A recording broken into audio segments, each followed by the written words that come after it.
Assalamualaikum warahmatullahi wabarakatuh. Bismillahirrahmanirrahim. Niat ingsun bareng-bareng ngaji, ben uripe tambah arti, dadi menungsa sing berbakti, marang tuntunane Kanjeng Nabi, gawe seneng wong tua sing ngopeni, hormat para guru lan para kiai, mati urip oleh ridhone Gusti, mlebu swarga diladeni widadari. Al-Fatihah. Bismillahirrahmanirrahim. Alhamdulillahirabbil alamin. Ar-Rahmanir-Rahim. Maliki yaumiddin. Iyyaka na'budu wa iyyaka nasta'in. Ihdinas siratal mustaqim. Siratal ladzina an'amta 'alaihim ghairil maghdubi 'alaihim waladdallin. Rabbi ighfirli wa liwalidayya wa lil mu'minina amin. Bismillahirrahmanirrahim. Kita lanjut tafsir surat Yasin ayat 41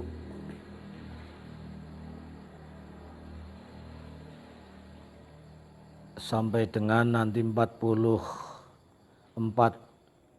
Kalau nanti waktu ada ya sampai 50, ayat ke-50. Tadi malam sudah ayat ke-39 dan 40, di mana pada ayat 39 dan ayat 40 kita punya beberapa catatan.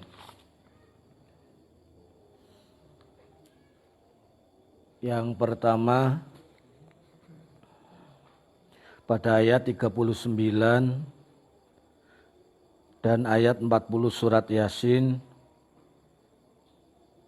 di dalamnya ada salah satu tanda kebesaran Allah, yaitu bergilirnya matahari dan rembulan yang masing-masing beredar pada relnya masing-masing. Kemudian catatan yang kedua tentang bacaan lafadz wal qamaro. Imam Ibnu Katsir, Imam Nafi' dan ahli Basrah membaca dengan bacaan rafa' wal qamaru. Sementara imam-imam lainnya membaca tetap dengan nasab wal qamaro. Kita lanjut ayat 41. Bismillahirrahmanirrahim. Wa ayatul lahum anna hamalna dzurriyyatahum fil fulkil mashhun. Wa ayatun lan iku dadi tanda kebesarane Allah. Lahum kanggo menungsa kabeh, khususe ahli Mekah, anna setuhune ingsun Allah iku hamalna nunggangake sapa ingsun Allah dzurriyyatahum ing keturunane ahli Mekah, nunggangake fil fulki ing dalem praune Nabi Nuh, al mashhuni kang den kebaki kelawan momotan. Di antara tanda kebesaran Allah untuk kita umat manusia, khususnya penduduk Mekah saat itu, kami Allah telah mengangkut keturunan mereka Makna keturunan di sini nanti ada jalur ke atas, ada jalur ke bawah. Bisa punya makna kami angkut nenek moyang mereka dulu fil fulkil mashhun, di dalam perahu yang dipenuhi dengan muatan.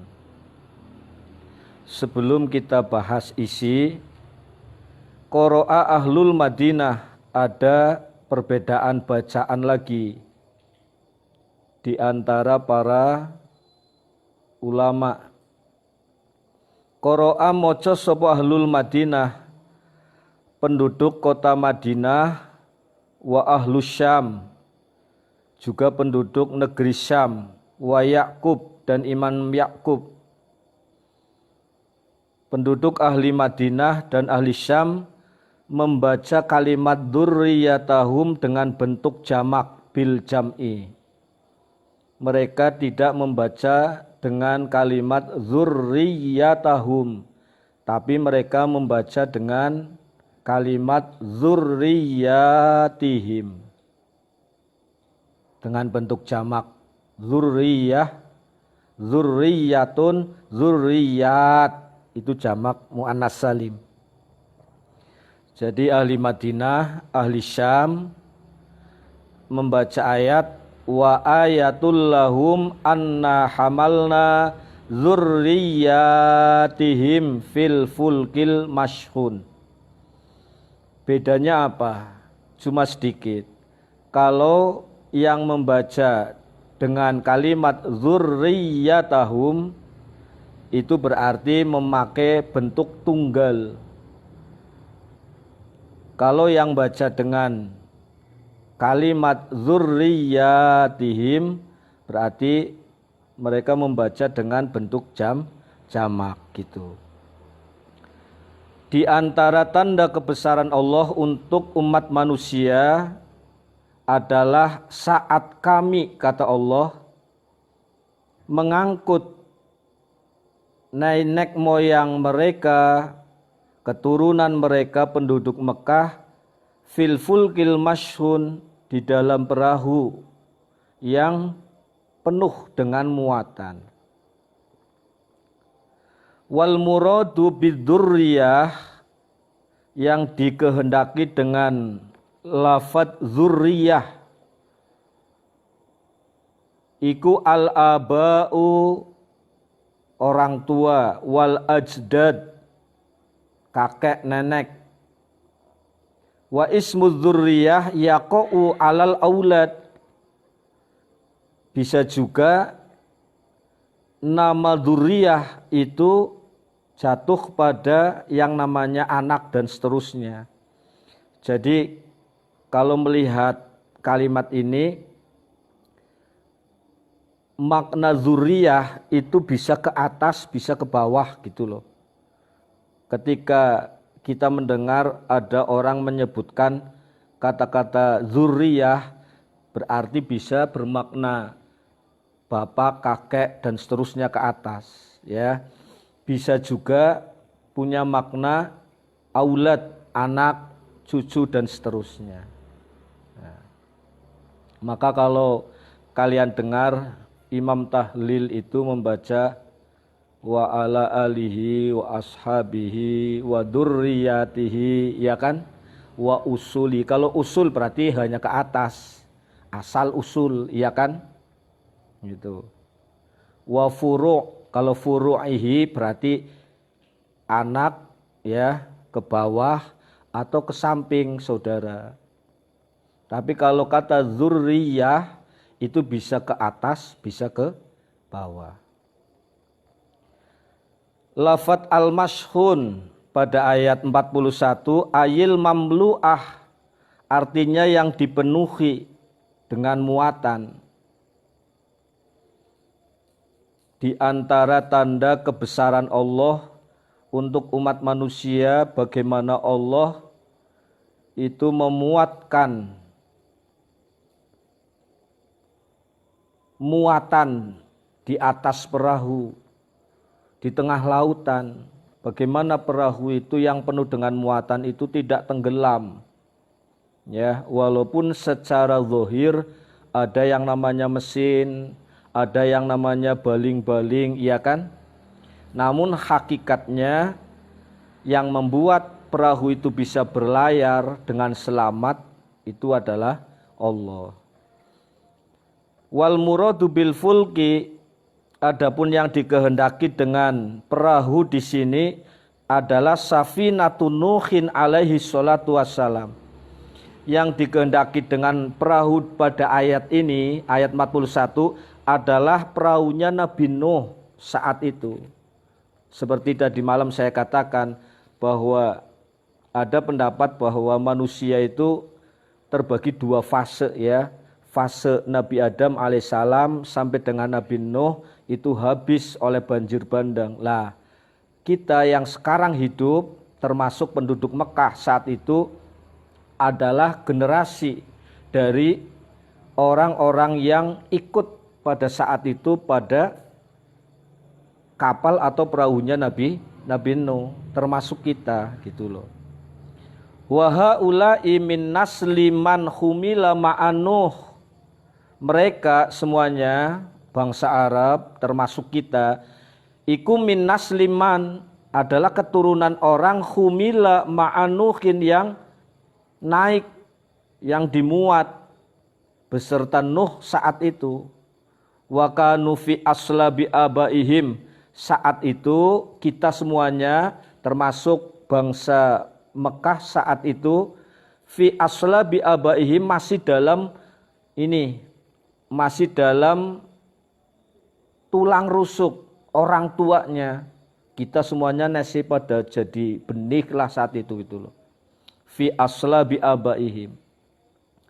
Qala ba'duhum, ada yang berpendapat sebagian ulama al-muradu bil fulkil masyun, yang dimaksud perahu pada ayat itu safinatu hadaz zaman, yaitu perahu ya zaman sekarang ini.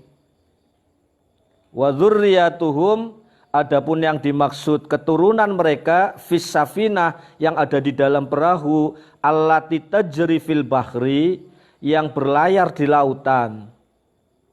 Artinya apa?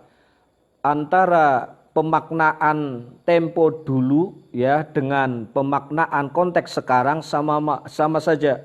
Ya, artinya apa? Bahwa yang perlu kita catat di sini, satu di antara tanda kebesaran Allah adalah bagaimana perahu-perahu yang ada di lautan itu berlayar dengan indah. Ya, yang secara logika barang seperti itu di atas air dengan penuh muatan kok enggak tenggelam gitu loh. Lah ini yang menjadi catatan tanda kebesaran Allah. Catatan lain apa? Kenapa itu perahu menjadi tanda kebesaran Allah? Padahal perahu itu laisa laha yadun wa rijlun. Perahu itu enggak punya tangan, enggak punya kaki, tapi bisa berlayar gitu loh. Bahkan perahu itu taqta'u masirata 20 yauman. Bisa mempersingkat perjalanan, memotong perjalanan yang tadinya masirata 20 yauman.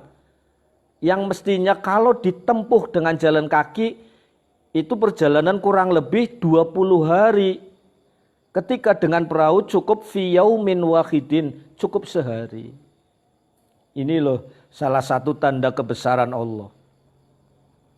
Nah, sama seperti sekarang, ya kan? Dulu ketika orang jalan kaki dari sini Jakarta harus berapa hari saja. Lah sekarang cukup dalam hitungan jam, ya kan? Ini bicara alat transportasi darat. Nah kalau udara bagaimana lebih cepat lagi? Dulu konon katanya orang pergi haji itu pakai perahu itu 6 bulan. Perjalanan dari Indonesia ke Mekah, ke Jeddah itu 6 bulan. Itu pakai perahu. Lah sekarang ketika pakai kapal terbang cukup 9-10 jam. Nah inilah perkembangan dinamika ilmu pengetahuan. Nah ini salah satu ayat tanda kebesaran Allah. Oleh karena itu di akhir kalimat ini Hadza kulluhu yadullu ala qudratina. Ini semuanya menunjukkan atas kekuasaan kami, kata Allah. Wa khalaqna lahum mim mislihi ma yarkabun. Ayat yang ke-42. Wa khalaqna lan dadekaken sapa ingsun lahum kanggo ahli Mekah mim mislihi saking padane praune Nabi Nuh ma ing prau yarkabuna kang padha numpak sapa ahli Mekah ing prau mau. Termasuk tanda kebesaran Allah lagi, kami ciptakan untuk mereka penduduk Mekah dan kita semuanya umat manusia, kami ciptakan semisal praunya Nabi Nuh. Ma yarkabun, perahu-perahu yang mereka naiki saat sekarang. Artinya apa? Bahwa salah satu fasilitas yang diberikan oleh Allah untuk kita, bagaimana Allah dengan mengawali kita manusia diberi anugerah akal dan pikiran. Lantas dinamika itu berkembang. Pemikiran manusia dulu jalan kaki, lantas naik sedikit menggunakan alat transportasi hewan, ya kan? Naik lagi terus, tambahan mungkin layar, naik lagi dengan tambahan mesin. Ini yang dimaksud.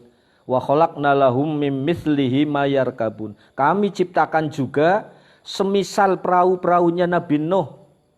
Apa yang menjadi kendaraan umat manusia sekarang ini. Itu ayat 42. Kila aroda bihis sufuna allati umilat ba'da safinatin Nuh. Yang dimaksud dengan perahu di sini adalah perahu yang dibuat setelah perahunya Nabi Nuh. Berarti perahu setelah perahunya Nabi Nuh. Ya sampai detik ini kapal-kapal yang ada di laut itu. Ala hayatiha yang semisal kondisi perahu Nabi Nuh itu sendiri. Wakila aroda bis sufun. Ada juga yang mengatakan perahu di sini yang dimaksud sufun, ya jadi ada bahasa al-fulki di situ tadi ada kalimat fulki perahu, ada kalimat sufun safinah. Jadi ada dua. Kalau fulki menurut sebagian ulama itu kapal yang besar. Tapi kalau safinah yang jamaknya sufun itu adalah perahu-perahu kecil gitu loh. Maka di sini ada keterangan aroda bihis sufunas sighor. Yang dimaksud semisal perahu-perahunya Nabi Nuh yang besar itu kami ciptakan juga perahu-perahu kecil. Allati tajri fil anhar yang berlayar di sungai-sungai. Ya. Kalau bahasa sekarang perahunya Nabi Nuh ya bangsa itu Titanic ya kan. Yang besar-besar itu loh kapal pesiar gitu loh. Lah kalau sufun atau safinah lah kue jukunge aris nang jajaban. Ya sing peranti mancing lah kue bahasane jukung lah. Ini sebagian ulama mengatakan itu. Wa hadza qaulu Qatadah wad-Dhahak wa ghairihima yang mengatakan safinah atau sufun adalah perahu-perahu kecil yang ada di sungai-sungai besar itu. Ini pendapatnya Imam Qatadah dan Imam Dhahak. Ya, jadi Imam Qatadah dan Imam Dhahak ini membedakan antara istilah al-fulku dan safinah. Al-fulku kapal besar, safinah kapal kecil gitu. Waruwiya an Ibni Abbas dan diriwayatkan dari sahabat Ibnu Abbas radhiyallahu taala an al-muradu utawi kang den karepake mim mislihi saking kalimat mim mislihi pada ayat 41 ada kalimat mim mislihi wa khalaqna lahum mim mislihi itu kan. Nah kata sahabat Ibnu Abbas yang dimaksud semisal perahunya Nabi Nuh adalah al-ibil fil barri kasufun fil bahri. Menurut Ibnu Abbas yang dimaksud semisal perahunya Nabi Nuh adalah onta-onta yang ada di daratan. Intinya apa? Satu di antara tanda kebesaran Allah adalah bagaimana Allah menciptakan alat-alat transportasi untuk umat manusia, baik yang ada di lautan maupun yang ada di daratan. Yakni khalaqna lahum fil bahri as-sufuna. Maknanya apa? Kami ciptakan untuk umat manusia fil bahri, di lautan, as-sufun, perahu-perahu, yarkabunaha yang mereka naiki, wa khalaqna lahum fil barri, dan kami ciptakan juga untuk umat manusia fil barri, di daratan. Apa yang kami ciptakan, apa yang kami sediakan? Al-ibila, onta, wal farsa, kuda, wal baghla, bihol, wal khimar, lan khimar. Yarkabunaha, yang mereka naiki, wa yahmiluna athqalahum, dan mereka semuanya, itu semuanya memuat, ya, muatan-muatan mereka, membawa barang-barang dan muatan-muatan mereka. Wahada, ini semuanya kulluhu yadullu ala kudratina wa quwwatina. Sekali lagi, ini menunjukkan atas kemahakuasaan Allah. Adanya perahu di lautan, ya, adanya transportasi di daratan, semuanya. Semua itu adalah tanda kudroh dan irodahnya Allah. Ini harus kita pahami. Sekali lagi, adanya alat-alat transportasi baik yang ada di udara, lautan, di daratan, semua itu atas kehendak Allah, gitu ya. Walaupun secara zahir tadi adanya mesin, ya, adanya fasilitas-fasilitas apa yang berkait dengan teknik sekarang, itu semuanya zahir saja, ya. Walaupun itu karya manusia, tapi hakikatnya Allah lah yang mengarahkan umat manusia menemukan itu semuanya. Itu ayat 42. Ayat yang ke-43. Wa inna sya'nuhriqhum fala sarikha lahum wa lahum yunqadhun. Wa inna sya', lan lamun ngersakake sapa ingsun Allah, nuhrik, ya, innya in syarat, nuhrik jawabnya, makanya dibaca jazm sukun. Wa inna sya', jika kami menghendaki, kalau saja kami mau, kata Allah, nuhrikhum, niscaya kami tenggelamkan mereka. Ini supaya manusia paham betul atas kapasitas diri, paham ya? Setelah Allah menguraikan ini loh tanda transportasi lautan, daratan, ya. Kamu lihat perahu-perahu di lautan berlayar, kamu lihat transportasi daratan, minal utubis, ya, wadokar, wal odong-odong dan lain sebagainya, ya. Silahkan kamu lihat itu sebagai tanda kebesaran. Oke lah, kemarin di Sulawesi atau mana ada orang yang menemukan apa itu, membuat kapal terbang dari mesin motor, ya. Nah, secara zahir sekali lagi tidak lepas dari pemikiran manusia, ya. Namun Allah mengingatkan pada ayat 43, seolah ya, ayat ke-43 surat Yasin ini ingin Allah membatasi, ya. Membatasi apa? Membatasi perasaan manusia bahwa manusia itu mampu atas segalanya, enggak, gitu loh. Walaupun manusia mampu menciptakan kapal terbang lah, perahu lah, ya, atau alat transportasi yang lain lah. Tapi kalau Allah menghendaki, gitu loh, wa inna sya'nuhrikhum fala sarikha lahum wa lahum yunqadun.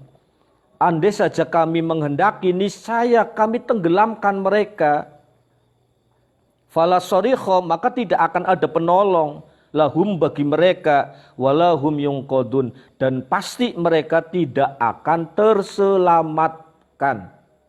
Kalau ayat ini dikembangkan sekarang, andai saja Allah menghendaki kami jatuhkan pesawat-pesawat yang ada di angkasa, mau apa lagi umat manusia?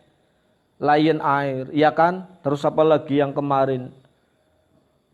Lah iya, mestinya mau terbang itu, wah udah maksimal cek and recheck mesinnya udah.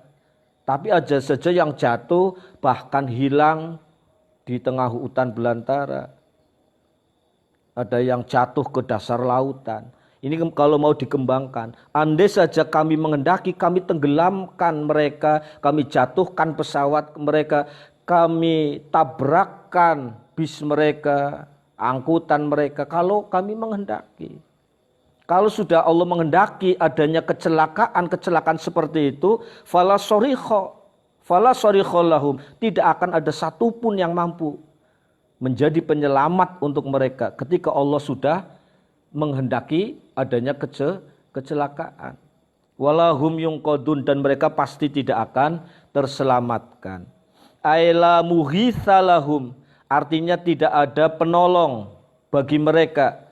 Walahum yanjuna minal ghorqi, dan mereka semuanya tidak akan selamat dari ketergelaman. Ya, tidak akan mungkin ada satupun yang selamat dari tenggelam. Wa qala Ibnu Abbas radhiyallahu taala anhuma wala akhada yunqidhuhum min adabi. Ini sahabat Ibnu Abbas mempertegas makna kalimat fala sarikholahum walahum yunqadun. Apa kata sahabat Ibnu Abbas? La ahada yunqidhuhum min adabi. Tidak akan ada satu orang pun yang akan mampu menyelamatkan mereka min adabi, dari siksaanku. Ini Ibnu Abbas malah mempertajam itu.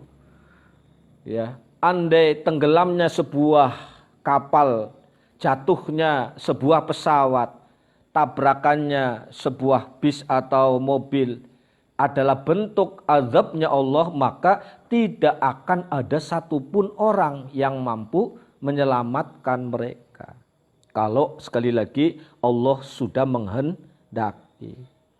Nah, illa rahmatam minna wa mata'an ilahin. Apakah mereka semuanya akan tercelakakan? Nah, ini jawabannya ayat ke-44. Illa rahmatam minna wa mata'an ilahin. Illa rahmatan, kecuali atas dasar rahmat, kasih sayang, minna dari kami, wa mata'an, dan bentuk kegembiraan, ilahin, sampai dengan datangnya waktu ajal. Artinya apa? Ai ila inqidha'i ajalihim, sampai dengan selesainya ajal umat manusia. La ahada yunqidhuhum min adabi illa annarhamahum ila inqidha'i ajalihim.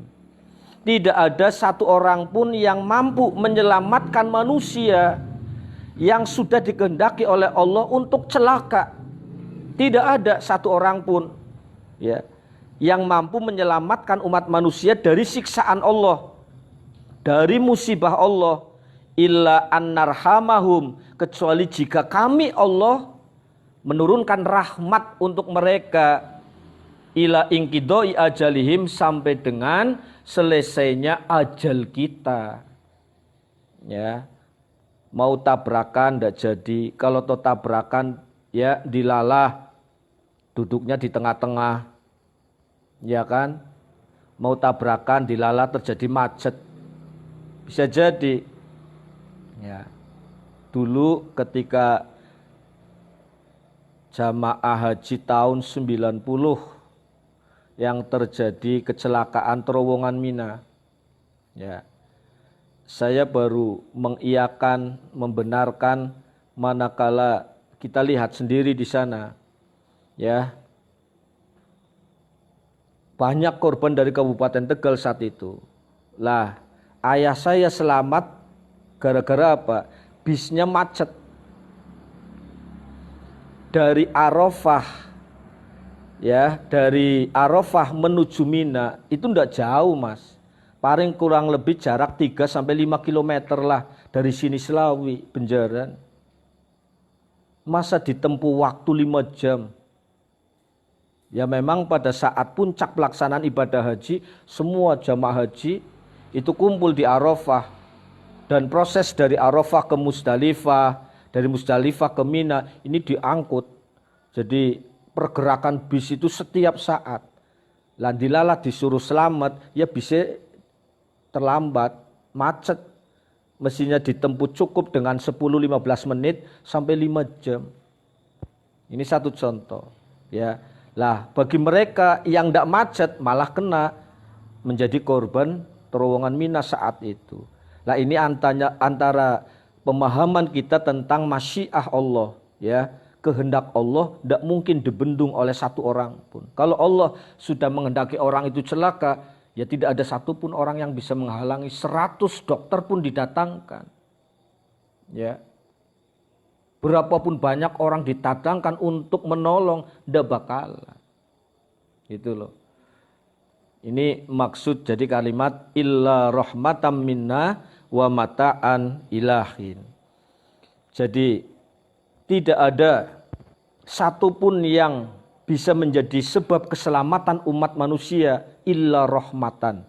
Kecuali memang benar-benar orang itu mendapatkan rahmat dari Allah, sehingga apa? Dia masih bisa berkesempatan hidup wa mata'an ilahin sebagai bentuk bonus, bahasa ya, kegembiraan ilahin ajal menjemput.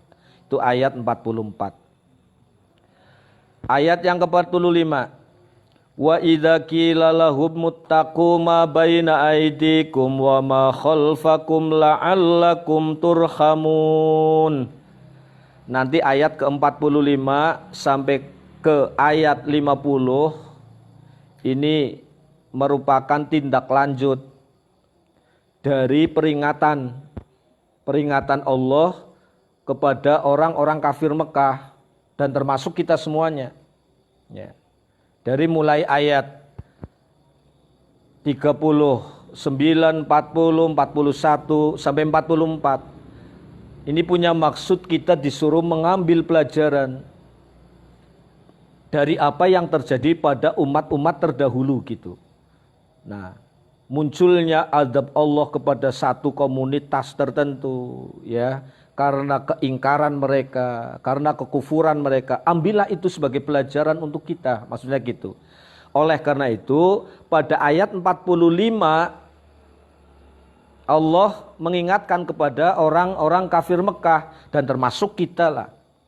Setelah kita mengambil pelajaran dari umat-umat terdahulu, maka gitu loh, disampaikanlah kepada orang-orang kafir Mekah, wa idza qila lahumut taqu, wa idza qila lahum, dan ketika disampaikan kepada mereka orang-orang ahli Mekah, ittaqu, takutlah kalian semuanya, ma baina aidikum, apa yang ada di antara hadapan kalian, wa ma khalfakum, dan apa yang ada di belakang kalian, la'allakum turhamun, agar kalian semuanya dirahmati. La'allakum turhamun, supaya kalian semuanya mendapatkan rahmat. Artinya apa? Setelah kita mengambil ibroh, pelajaran dari kisah peristiwa umat-umat terdahulu, maka pesan Allah, takutlah kalian semuanya. Artinya apa? Setelah kita ambil pelajaran, kita ada perbaikan diri. Kan seperti itu. Ini pesan dua nanti ada. Yang pertama pesan untuk bertakwa segera, dan yang kedua adalah pesan untuk berbagi dengan melakukan infak di ayat kemudian nanti. Jadi ada dua pesan, ya, agar selamat dari azab Allah, gitu loh.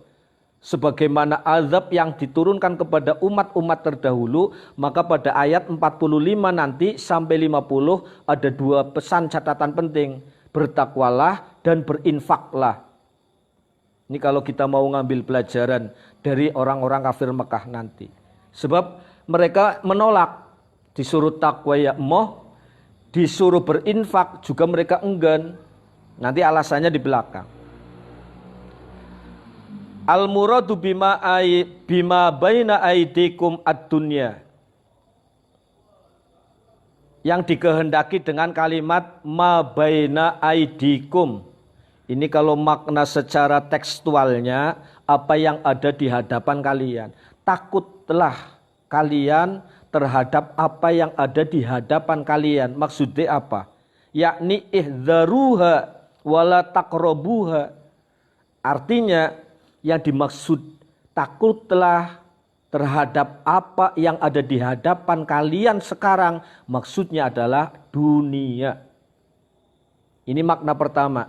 Jadi nanti ada beberapa makna dari kalimat ma baina aidikum wa ma khalfakum gitu loh. Makna tekstualnya ya ma baina aidikum, apa yang ada di hadapan kalian, wa ma khalfakum, dan apa yang ada di belakang kalian. Itu tekstualnya, makna aslinya. Tapi nanti ada beberapa makna. Ya. Yang pertama, ma baina aidikum itu maksudnya kita disuruh waspada terhadap dunia. Ingat, ad-dunya mata'ul ghurur, ya kan? Dunia hanyalah sebatas permainan mata dan tipu daya. Kita disuruh waspada ihdaruha wala taqrabuha, jangan terlalu dekat dengan dunia supaya kita tidak terkecoh gitu loh. Sedangkan wa ma khalfakum maksudnya akhirat. Awas loh kamu, hati-hati dengan nasib kalian nanti di akhirat. Jadi ada pemaknaan ma baina aidikum, itu artinya kita disuruh waspada terhadap dunia. Wa ma khalfakum artinya kita waspada akan nasib di akhirat nanti. Ini pendapat Imam Qatadah dan Imam Muqatil. Nah, pada ayat 45 kan kalimatnya kalimat pengandaian, ya. Jika gitu loh. Jika dikatakan kepada ahli Mekah, orang-orang kafir Mekah saat itu, ittaku, bertakwalah kalian semuanya, gitu loh. Di dalam ayat ini kan tidak disebutkan jawaban mereka. Artinya seolah-olah pada ayat 45 ya, ini ada perintah yang dialamatkan kepada orang-orang kafir Mekah. Ketika orang-orang kafir Mekah disuruh bertakwa, makna bertakwa di sini disuruh waspada akan siksaan Allah di dunia dan siksaan Allah di akhirat. Apa kira-kira jawaban orang-orang kafir Mekah saat itu? Kira-kira jawabannya seperti apa? Ketika turun perintah ittaku, bertakwalah kalian. Setelah kalian dikisahkan nasib umat-umat terdahulu, bagaimana adab Allah turun kepada umat-umat terdahulu, maka kalian bertakwalah. Kira-kira jawaban orang-orang kafir Mekah saat itu bagaimana? Takdiruhu, kira-kira jawabannya, idza qila lahum hada, jika kalimat ittaqu ma baina aidikum ini disampaikan kepada mereka, orang-orang kafir Mekah, a'radu bidali lima ba'dah, mereka pasti akan berpaling. Apa makna berpaling? Enggan. Ngapain saya bertakwa? Mereka yu'riduna biwujuhim wala yasma'una kalamallah. Mereka pasti akan berpaling. Tidak mau mereka itu disuruh takwa. Bahkan mereka la yasma'una kalamallah, tidak mau sedikit pun mendengar firman-firman Allah. Apa itu syair Muhammad saja, itu karangan Muhammad, itu mengada-ada. Ini respon jawaban orang-orang kafir Mekah pada saat itu. Ya. Mereka menolak.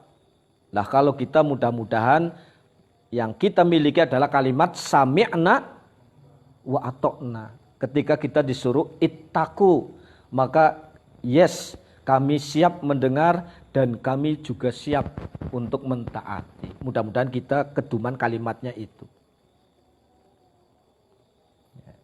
Lah orang-orang kafir Mekah yu'riduna biwujuhihim wala yasma'una kalamullah. Mereka berpaling dengan wajah mereka. Kata berpaling berarti menunjukkan keengganan untuk bertakwa. Sekaligus mereka la yasma'una kalamullah. Mereka tidak mau mendengarkan firman-firman Allah. Wa qila ma baina aidikum wa ma khalfakum minad dunubil madiyah wal mustaqbalah. Ada yang berpendapat lagi kalimat ma baina aidikum adalah minad dunubil madiyah. Ada yang memberi arti kalimat ma baina aidikum, takutlah kalian, waspadalah kalian terhadap dosa-dosa kalian yang lalu. Sedangkan kalimat wa ma khalfakum, takutlah kalian terhadap dosa kesalahan kalian yang akan datang. Artinya apa? Ketika ada kalimat wa idza qila lahumut taqu ma baina aidikum wa ma khalfakum. Takutlah kalian semuanya, waspadalah kalian semuanya terhadap kesalahan-kesalahan masa lalu dan kesalahan-kesalahan yang akan datang, yang bisa jadi kamu lakukan. Itu. Wa qila al-muradu minhuma ad-dunubud dhahir wal batina. Ada pendapat lain lagi tentang makna ma baina aidikum wa ma khalfakum. Apa yang dimaksud ma baina aidikum? Ini adalah ad-dunubud dhahirah, dosa-dosa yang tampak. Sementara ma khalfakum adalah dosa-dosa batiniyah, dosa-dosa yang tidak tampak. Dosane tangan, ya, dosane mata, katon kan? Kon galdina, oh, anger ngabuburit sore-sore, ya. Iya, judulnya ya nunggu buka, tapi kan yen motor-motoran, mlaku-mlaku, ya. Satu hal yang pasti wong duwe mata, ya kan, ora pan dideleng mubadir, dideleng lagi puasa, iya kan? Untung yang pakai kacamata. Lah nyong teng orang niat deleng kain, niatin deleng kacamata, ya kan? Mungkin dosanya 50%. Ya kan? Mulai esok yen pan mlaku-mlaku ngabuburit atau berkuliah subuh, ya ngapa dengan aku kacamata. Ben dosanya ora patia, ya kan? Nah, syukur pisan mlakune ndungkuk bae lah, ora usah karo ndangak, ya kan? Keuntungannya ada dua. Satu, mata kita tidak maksiat.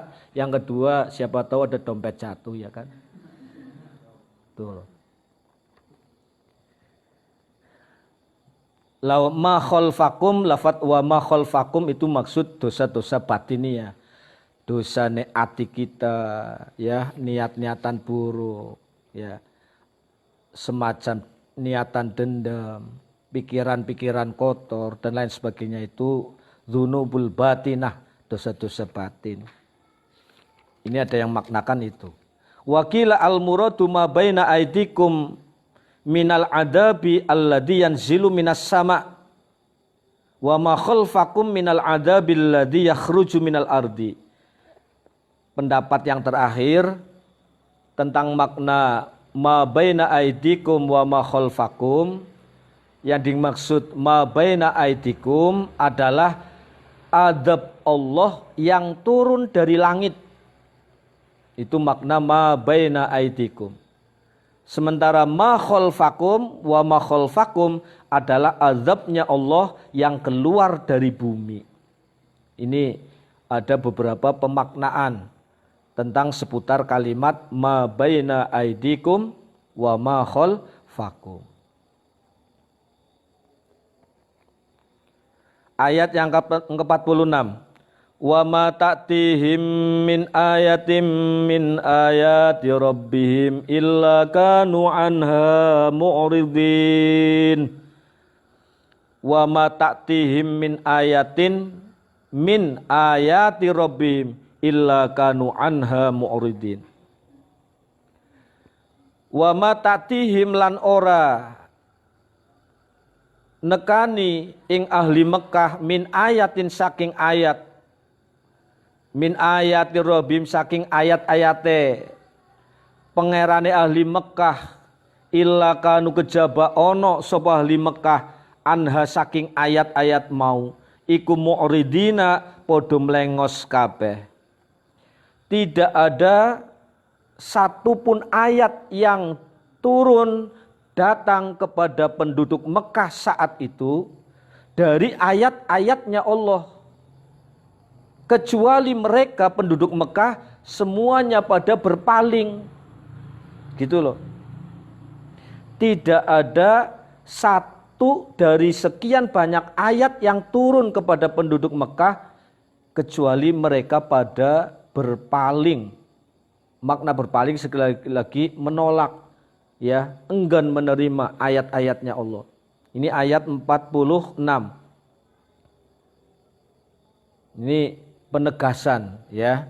Penegasan jawaban dari ayat 45 ketika mereka disuruh wa idza qila lahumut taqu ma baina aidikum wa ma khalfakum la'allakum turhamun. Mbok ya sampean kabeh bertakwa loh supaya kalian turhamun, dirahmati. Tapi mereka tetap bersikukuh dalam pendiriannya. Mereka tetap pada kalimat mu'ridin. Mereka senantiasa berpaling, enggan menerima ayat-ayatnya Allah. Wa idza qila lahum anfiqu mimma razaqakumullah, ayat yang ke-47. Ayat yang ke-45 tadi perintah takwa kan? Ya. Selanjutnya ayat 47, wa idza qila, dan ketika disampaikan lahum kepada mereka, anfiqu, berinfaklah kalian, mimma razaqakumullah, dari sebagian apa yang telah Allah berikan kepada kalian. Qalal ladzina kafaru, maka berkatalah orang-orang yang kafir, lil ladzina amanu, kepada orang-orang yang beriman. Apa jawaban orang-orang kafir ketika disuruh berinfak? Mereka menjawab orang-orang mukmin dengan kalimat anut'imu man law yasha'ullahu at'amah. Apakah kami harus memberi makan kepada orang yang jika Allah menghendaki orang tersebut diberi makan, niscaya dia pasti akan mendapatkan makanan.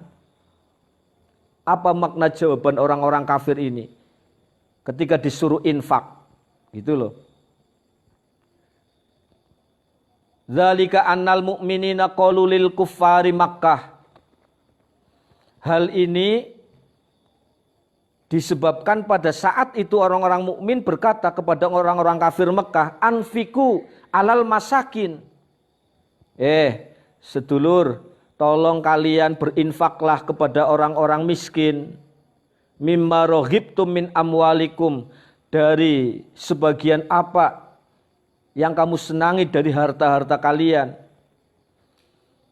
Qalal kufar, orang-orang kafir menjawab, anarzuku malau yasha'ullahu razaqahu walam yarzukhu ma'akudratihi alaih.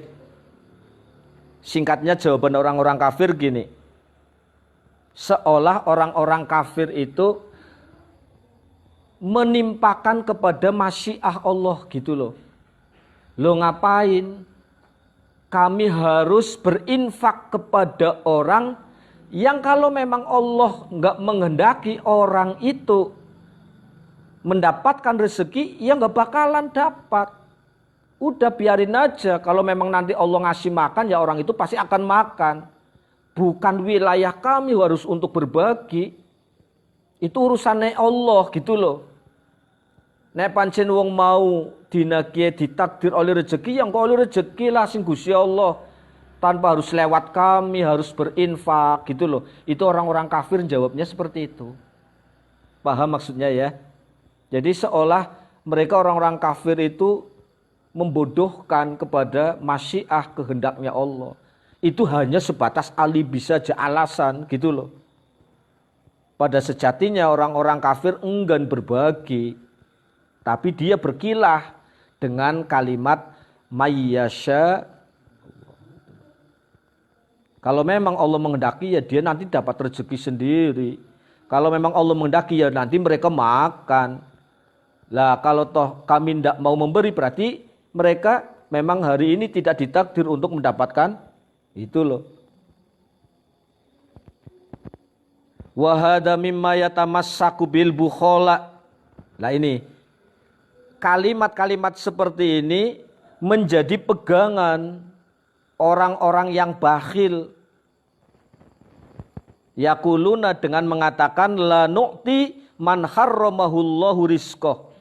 Kami tidak mungkin memberi orang yang memang hari ini dihalangi Allah untuk mendapatkan rizkinya. Sekali lagi, kami tidak mungkin memberi orang yang memang orang tersebut sedang dihalangi oleh Allah untuk mendapatkan rezeki. Ini kalimat-kalimat bukhala. Kalimatnya orang-orang bakhil. Wa za'muhum hadza batilun. Nah, ini jawabannya. Anggapan bahwa seseorang itu ada kepastian dari masyiah Allah akan dapat atau tidak. Anggapan bahwa kita manusia bukan menjadi perantara sampainya rezeki ya Allah kepada orang lain. Kata ahli tafsir ini wa za'muhum, anggapan mereka hada yang ini batilun adalah salah. Kalimat-kalimat tadi ya, jawaban orang-orang kafir ketika disuruh berinfak dengan jawaban anut'imu malau yasha'ullahu at'amah, itu adalah kalimat yang batal, yang salah.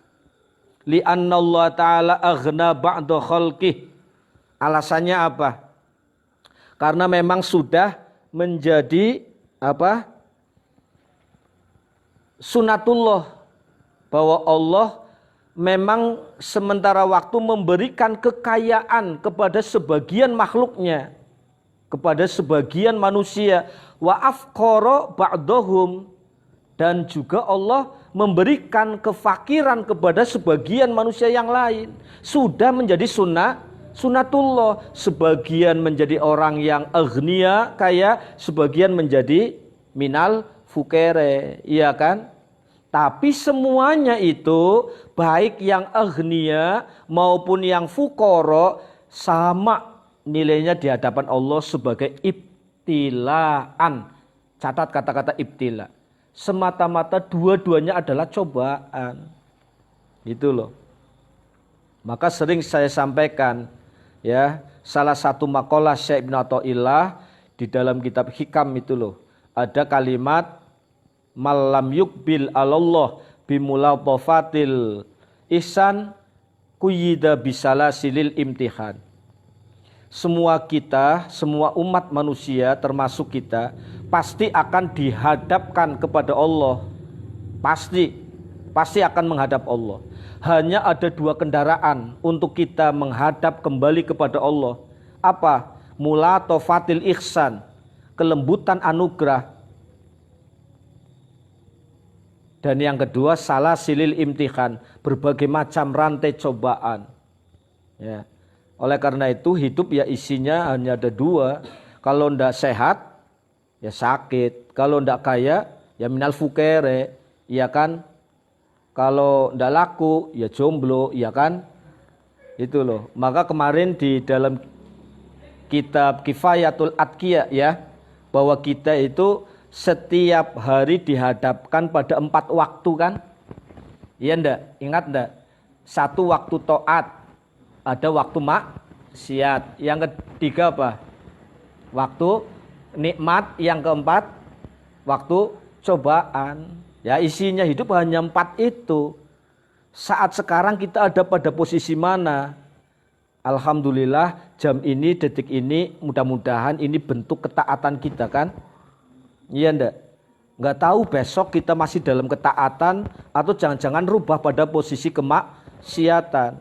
Sekarang kita dalam kenikmatan, alhamdulillah bisa jagung bareng, ya, bisa deres bareng, bisa berbuka bersama tadi dengan keluarga dalam kenikmatan. Siapa tahu besok kita dalam kesengsaraan. Iya ndak? Sementara waktu kita bisa duduk bareng dengan teman-teman. Sebagian yang lain saudara-saudara kita ada yang terbaring di rumah sakit. Iya ndak? Nah ini. Nah, isinya hidup hanya itu tadi. Oleh karena itu sekali lagi di sini ditegaskan li annallaha ta'ala aghna ba'da khalqih wa afqara ba'dahum ibtilaan. Allah itu memberikan kekayaan kepada sebagian manusia dan memberikan kefakiran kepada sebagian yang lain semata-mata ibtilaan, semata-mata hanya sebatas cobaan. Ingat surat Al-Mulk, iya kan? Alladzi khalaqal mauta wal hayata liyabluwakum ayyukum ahsanu amala. Jadi kita pada hakikatnya itu sedang diuji bareng. Yang kaya ya ujian, yang miskin juga ujian. Orang yang lagi taat ya ujian, orang yang lagi maksiat ya ujian. Siapa yang nanti yang akan lulus di garis finish? Kan itu.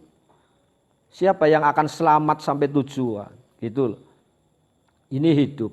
Oleh karena itu saya sering sampaikan kalimat ma'al usri yusro. Ini coba diingat-ingat betul. Setelah adanya kesusahan pasti nanti akan datang kemudahan. Setelah kemudahan nanti ada kesulitan, kesusahan lagi.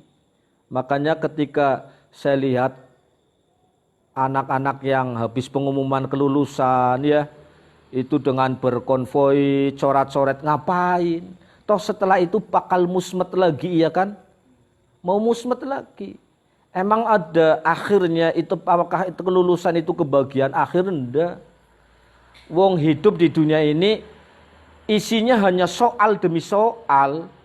Ngono loh. Oke lah sekarang kita lepas dari pertanyaannya Allah, makna pertanyaan cobaan. Nah setelah ini kira-kira akan datang soal seperti apa lagi? Iya kan? Kalau kita maknai hidup adalah cobaan. Itu loh. Famana'ad dunya minal fakir la bukhlan la minhu wa amarul ghaniya bil infaq la lihajatihi ila malihi. Andai kata Allah sementara waktu menghalangi dunia materi termasuk di dalamnya minal fulus, minal fakiri dari orang yang sementara fakir. Kalau toh Allah sementara menghalangi loh, sebagian manusia punya uang ya, la bukhlan minhu bukan berarti Allah bakhil. Coba dia benar-benar sabar enggak gitu kan? Lagi diuji. Wa amarul ghaniya supaya apa?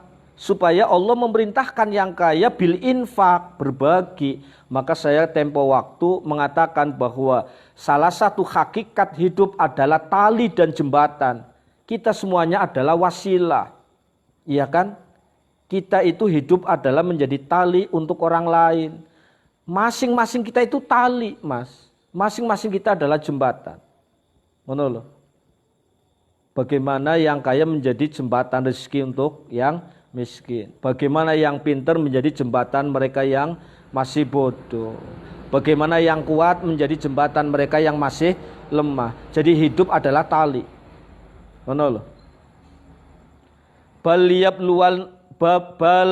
luwal ghaniya bil fakir.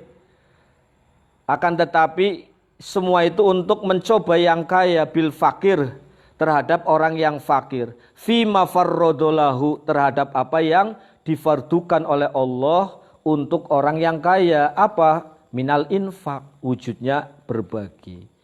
La i'tiradha li ahadin fi masyiatillah wa hukmihi fi khalqih. Tidak akan ada satupun yang bisa menghalang-halangi dari masyiahnya Allah dan hukumnya. Kalau memang orang tersebut lagi ditakdirkan kaya, berapapun orang yang menghalangi, tidak bakalan bisa. Kalau memang Allah sedang menghendaki seseorang itu dalam kepailitan, kebangkrutan, ya berapapun keluarganya nolong, tidak bakalan bisa. Oleh karena itu saya sering menegaskan, jadikan segala bentuk usaha dan doa kita sebagai bentuk ibadah, dengan niatan ibadah. Karena sering salah paham, ya kita sering membaca status usaha tidak akan mengkhianati hasil. Itu menurut saya kurang pas. Lebih baik status itu dirubah kalimatnya. Niatkan usaha sebagai bentuk ibadah, titik. Orang usah kendah hasil, Mas. Menurut saya gitu loh. Karena apa? Kalau memang setiap orang usaha itu pasti menuai hasil, mestinya semua orang sukses. Kenapa ada kegagalan? Kan seperti itu. Engko nang kabeh wong sugih kabeh. Sing pan macul sapa? Iya kan? Ngono lho. Lah umpamane wong sugih kabeh, sing pan gelem dadi tukang pijet sapa? Ngono lho. Jadi hidup saling melengkapi saja menurut saya seperti itu. Ya. Ayat ke-47. In antum illa fi dhalalim mubin. Ini penegasan Allah lagi. Kalau memang orang-orang kafir Mekah enggan bertakwa kepada Allah, enggan berbagi dengan sesama, maka sampaikan Muhammad, in antum illa fi dhalalim mubin. Ya, kalian semuanya itu dalam kesesatan yang nyata.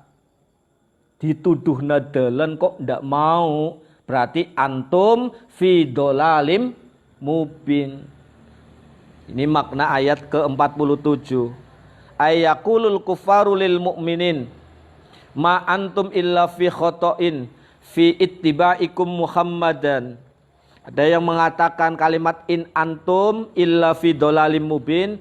Ini ada yang berpendapat ini kalimatnya orang-orang kafir kepada orang-orang mukmin. Oh, sampean kabeh wong-wong sing wis beriman, sampean itu tersesat. Kenapa orang-orang kafir mengatakan orang-orang mukmin sebagai orang yang tersesat?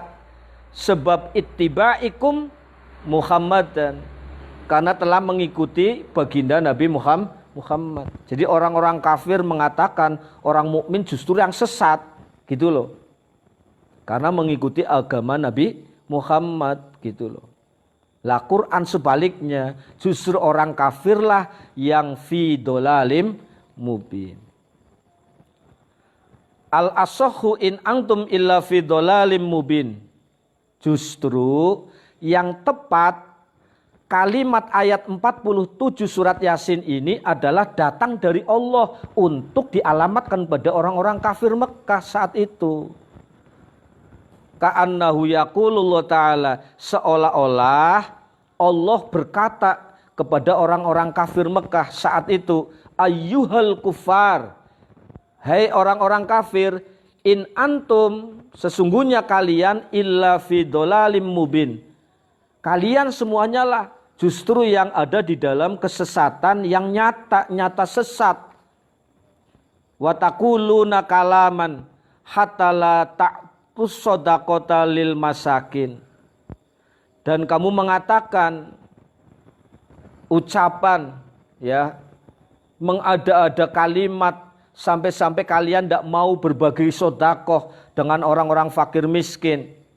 Wa ta'tunal hujjata, dan kalian ngarang-ngarang hujah alasan, bahkan mengatasnamakan masyiah Allah tadi. Dasar ora oleh rezeki ya, wong kaya ora oleh rezeki ngapain nyonggon dadi itu kan. Ama alimtum annama yatlubuna minkum fid dhahir laisa talaban fil haqiqati minkum bal yatlubuna minni li annal mala alladzi kana fi aidikum huwa mali. Lah ini loh. Kalau toh kalian semuanya diminta untuk berbagi, berinfak, bersedekah secara zahir, Bukan masalah Allah meminta, ngono loh. Karena apa? Kalian sodakoh pun tidak lantas menambah Allah tambah kaya. Iya kan? Kalian menolak untuk bersodakoh pun tidak lantas Allah menjadi serta-merta bangkrut. Enggak. Kalau toh kalian dimunculkan kalimat wa idza qila lahum anfiqu mimma razaqakumullah, semua itu akan kembali kepada kalian. Sebab apa? Li'annal malal ladzi kana fi aidikum, karena semua harta yang ada sekarang di tanganmu huwa mali, kata Allah. Pada hakikatnya adalah hartaku. Loh, emang ana wong lahir nggawa mobil? Ana wong lahiran wis duwe sawah sebau? Ndak ada. Wong kalian umat manusia lahir itu miskin. Lantas Allah beri fasilitas, gitu loh. Lah lantas pada hakikatnya semua yang kita miliki itu milik siapa? Iya kan? Maka saya tulis di dalam 15 pesan moral, kan ingat enggak? Yakinlah, tanamkan prinsip bahwa kita bukanlah yang memiliki, tapi kitalah yang Nah itu loh. Kita bukan yang memiliki. Pada hakikatnya kita bukanlah yang memiliki, tapi kitalah justru yang dimiliki. Itu loh.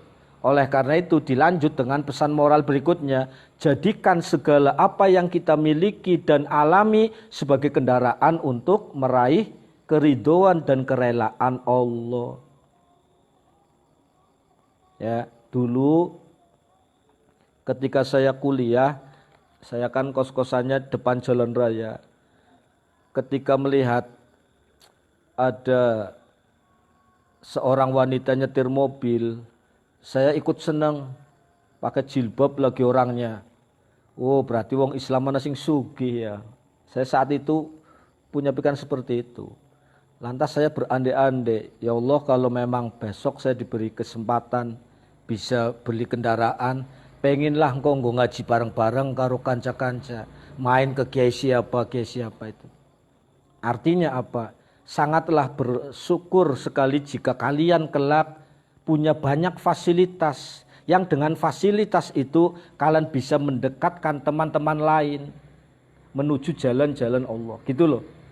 Paham ya? Maka sekali lagi saya pesan, jadikan segala apapun yang kita miliki sebagai apa? Sebagai fasilitas dakwah kalian. Apapun yang kita miliki, jadikan semuanya kendaraan menuju keridhaannya. Mudah-mudahan kita bisa, ya. Falamma qalal mu'minuna lil kuffar la tu'minuna billah wa la tu'tuna shadaqah lil fuqara'i wal masakin fa kaifa yasiru halukum yaumal qiyamati fa bi ayyi jawabin takhlusuna min umuril akhirati wal adab.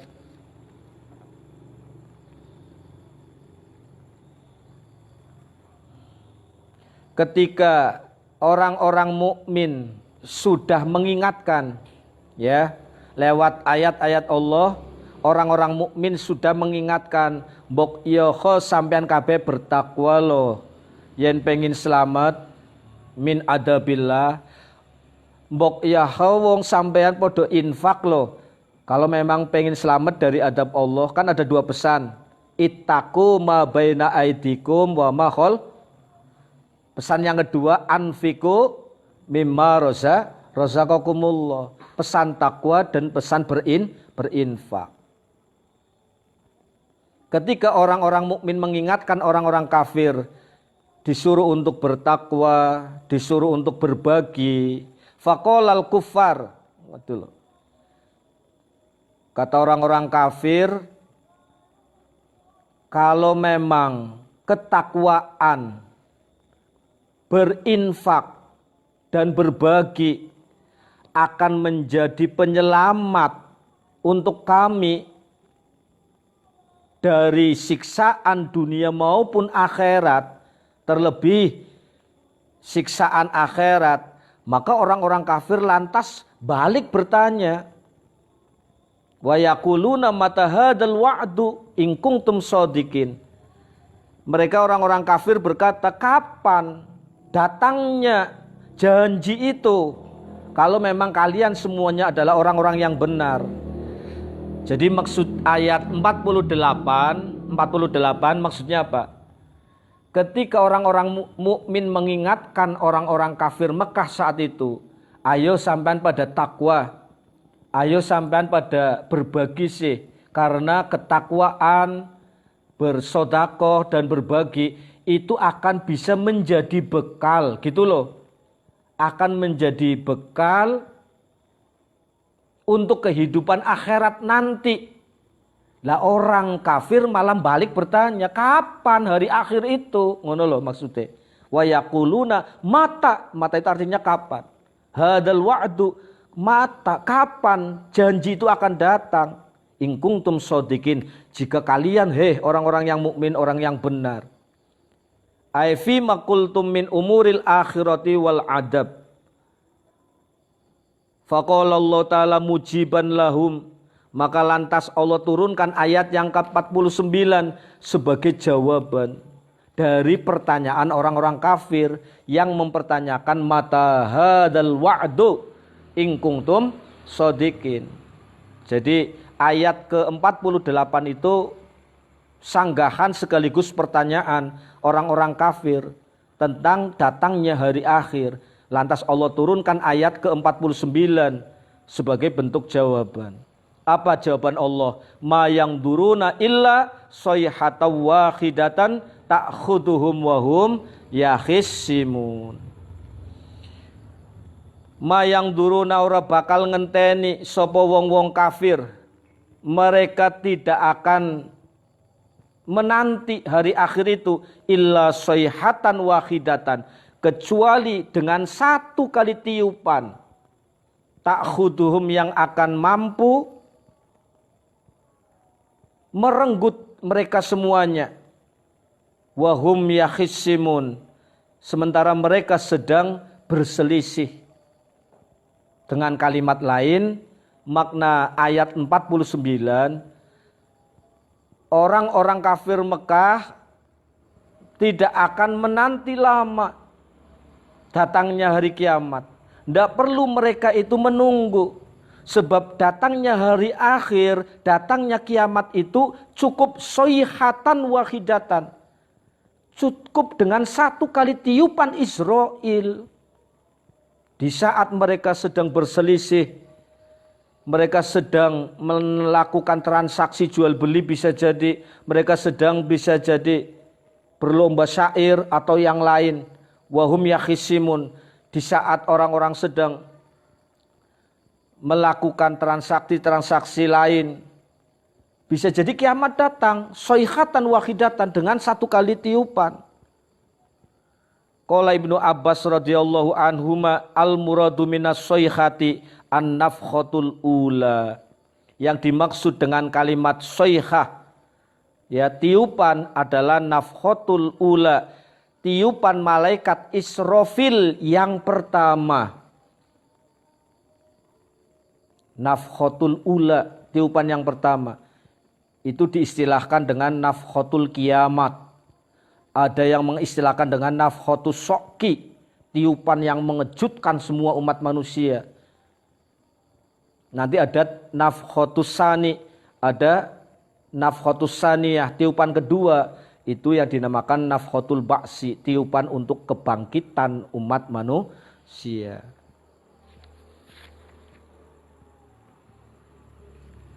Waruwiya anna nabiyya sallallahu alaihi wasallam qala, lah ini Nabi mempertegas ayat 49 dengan hadisnya la taqumanna sa'atu wa qad nasyara rajulani thawbahuma yatabaya'anihi fala yatwiyanihi bal yamutuna fuj'atan. Rasul menegaskan dalam hadisnya bagaimana proses kiamat itu terjadi.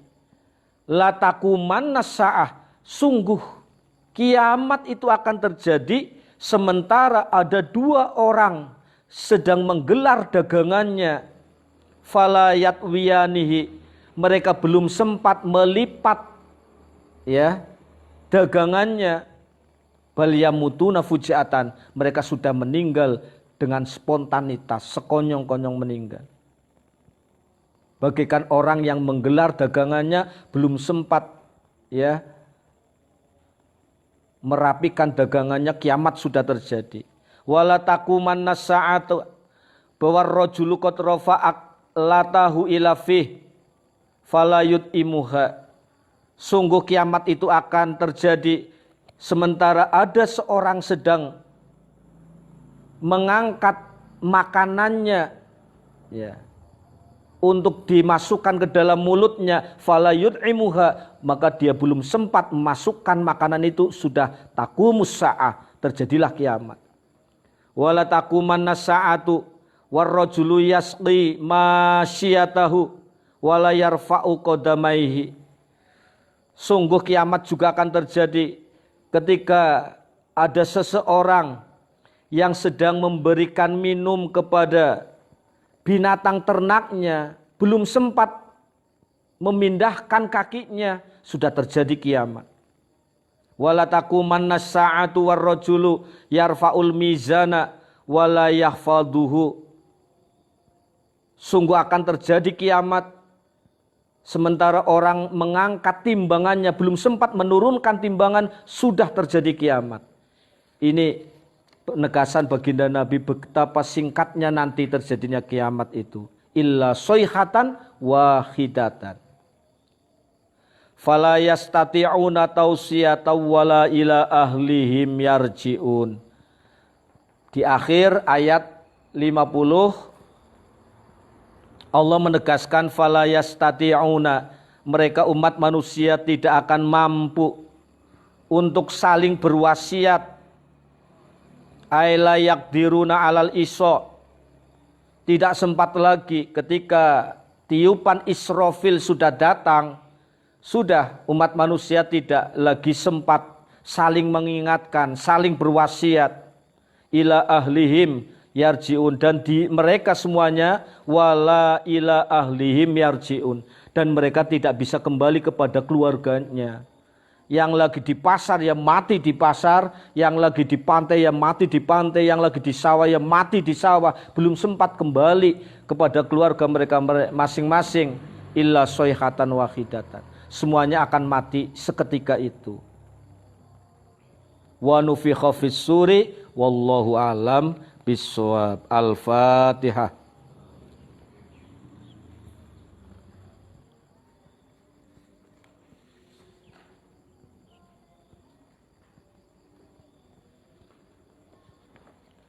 Bismillahirrahmanirrahim. Li khamsatun udfi biha harul wabail khatima al-mustafa wal murtada wa banahuma wa Fatimah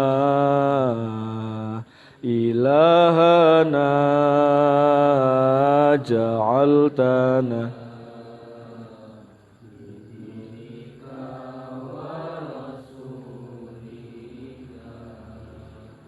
mustajiban wa munjian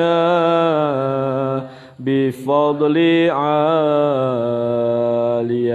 nawa bifatihah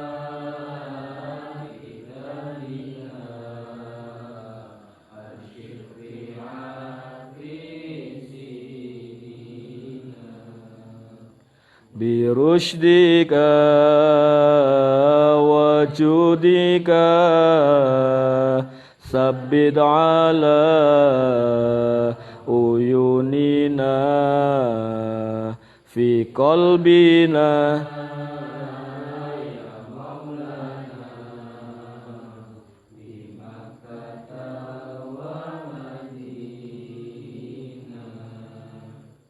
hadza du'a an nakuna abdan syakiran لربنا فزدنا في حياتنا حكما وعلما نافعا وحبنا لحبيبنا مستشفعا ومطيعا نحمدك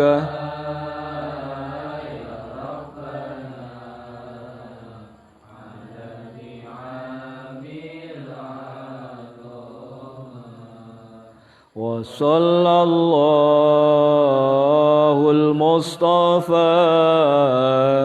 وعلى آله وسلم وصلى الله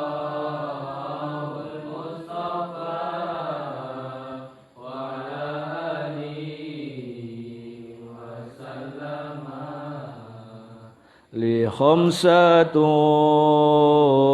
أضفي